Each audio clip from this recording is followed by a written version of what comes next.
Hello. In this short video, I just want to mention why there was a 0.7.1 release of the Chocolatey extension for VS Code.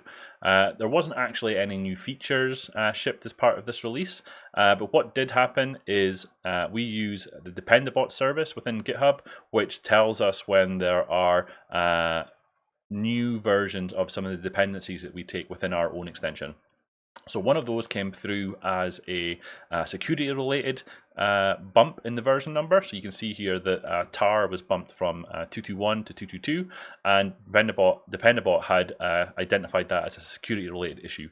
So we took the opportunity to simply release a new version of the Cake extension so that that dependency didn't have that security finding related with it.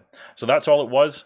Nothing exciting to talk about in this release. However, in the next release of the in the next release of the Chocolatey extension for VS Code, we are hoping to have some significant new features. So do keep an eye out for that. Thank you very much.